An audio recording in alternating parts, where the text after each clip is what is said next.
National conference के नेता व पूर्व मुख्यमंत्री उमर अब्दुल्ला ने केंद्र सरकार से गुलमर्ग में स्कीइंग के बुनियादी ढांचे को सुधारने की बात कही है। उन्होंने कहा कि कश्मीर में अधिक विंटर गेम्स प्रेमियों को आकर्षित करने के लिए गुलमर्ग में स्कीइंग के बुनियादी ढांचे में सुधार काफी जरूरी है। वहीं उन्होंने कहा कि कई स्कीयर्स जो पहले गुलमर्ग आते थे अब कजाकिस्तान जैसी जगहों पर जा रहे हैं। उन्होंने कहा कि मैं खुश हूं, लेकिन खेलो इंडिया हमारे द्वारा बनाए गए बुनियादी ढांचे का उपयोग कर रहा है, इसमें नया कुछ भी नहीं जोड़ा गया है। जैश ए मोहम्मद के आतंकी आशिक नेगरू को आतंकी संगठन में युवाओं को बहकाने के मामले में एनआईए कोर्ट ने फरार घोषित कर दिया है। इसके साथ ही आतंकी आशिक नेगरू साल 2018 में पाकिस्तान भाग गया था, जहां से वो आतंकी गतिविधियों को अंजाम देता है। उसने पिछले साल शोपियां के रुहेल अब्दुल्ला और पुलवामा के शहबाज अहमद डार को आतंकी बनाने के लिए तैयार किया था। आशिक को गृह मंत्रालय ने 2022 में आतंकी घोषित किया था। 14 फरवरी 2019 को पुलवामा में सीआरपीएफ के काफिले पर हुए आत्मघाती हमले की साजिश में आशिक नेगरू शामिल था। यूपी में लोकसभा चुनाव के लिए सपा और कांग्रेस के बीच गठबंधन का ऐलान हो गया है। कांग्रेस 17 सीटों पर चुनाव लड़ेगी, जबकि बाकी बची 63 सीटों पर समाजवादी पार्टी के उम्मीदवार चुनाव लड़ेंगे। लखनऊ में आयोजित जॉइंट प्रेस कॉन्फ्रेंस में कांग्रेस के यूपी प्रभारी अविनाश पांडे ने कहा कि हम मिलकर लोकतंत्र को बचाने की लड़ाई लड़ेंगे। इस मौके पर सपा के नेता व राष्ट्रीय प्रवक्ता राजेंद्र चौधरी ने कहा कि हम भारत को बचाने के लिए और भाजपा को हराने के लिए एक साथ आए हैं।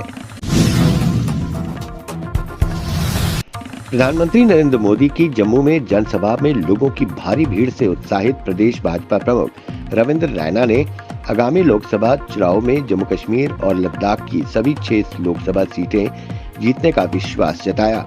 जम्मू कश्मीर में 5 लोकसभा सीटें और लद्दाख में 1। उन्होंने कहा कि हम पूरी ताकत के साथ चुनाव लड़ेंगे और लोगों के समर्थन से सभी सीटें जीतेंगे। विधानसभा की कार्रवाई के दौरान दिल्ली सरकार ने सदन में केंद्र सरकार पर जमकर हमला बोला। मुख्यमंत्री अरविंद केजरीवाल ने कहा कि जब जब धर्म को कुचला जाएगा तब तब मानव जाति के कल्याण के लिए भगवान जन्म लेते हैं। आज अधर्म का इतना बोलबाला है कि लोगों का धर्म से विश्वास उठ गया है, लेकिन चंडीगढ़ में जो हुआ वो इशारा है कि भगवान ने अवतार ले लिया है। उन्होंने कहा कि 75 साल बाद देश को अच्छी शिक्षा देने वाले मनीष सिसोदिया जेल में हैं। महिला पहलवानों से गलत हरकत करने वाले लोग सत्ता का सुख भोग रहे हैं। मोहल्ला क्लिनिक और गरीबों को दवा दिलवाने वाले सत्येंद्र जैन जेल में हैं। आज जो देश के अंदर परिस्थिति बन रही है और लोग अगर नहीं जागे तो लोकतंत्र खत्म हो जाएगा। पाकिस्तान तहरीक इंसाफ पीटीआई के संस्थापक व पूर्व प्रधानमंत्री इमरान खान ने मुख्य चुनाव आयुक्त सिकंदर सुल्तान रजा के तत्काल इस्तीफे की मांग की है। उन्होंने कहा कि रजा को एक दिन भी पद पर बने रहने का कोई अधिकार नहीं है। इमरान खान ने ये मांग तब की जब ईसीपी पर आम चुनाव में बड़े पैमाने पर धांधली करने के आरोप लग रहे हैं।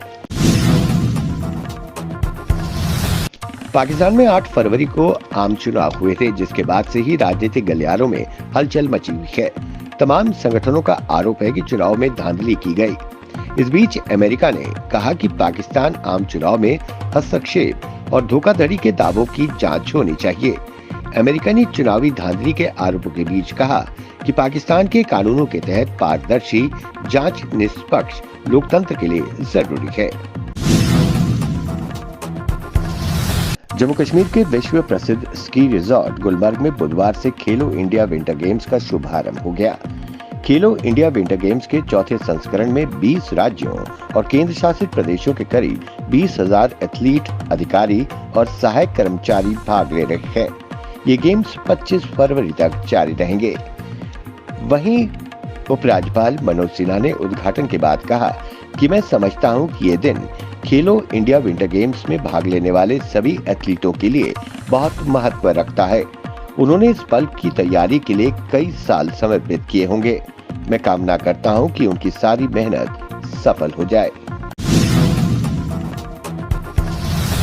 दिल्ली में सस्केचेवान प्रांत के प्रधानमंत्री स्टॉकमो के नेतृत्व में हाई लेवल कनाडा के प्रतिनिधि मंडल ने केंद्रीय राज्य मंत्री डॉक्टर जितेंद्र सिंह से मुलाकात की। इस बैठक में डॉक्टर जितेंद्र सिंह ने कहा कि भारत कनाडा में सबसे बड़े प्रवासी भारतीयों में से एक है, जिनकी संख्या 2.3 मिलियन है। वहीं उन्होंने कहा कि कनाडा की संसद और यहां तक कि कैबिनेट में भारतीय प्रवासियों की उपस्थिति हमारे लॉन्ग स्टैंडिंग रिलेशन के टेस्टिमनी है। 23 लाख भारतीय भारत कनाडाई संबंधों को मजबूत कर रहे हैं और दोनों देशों के विकास में योगदान दे रहे हैं।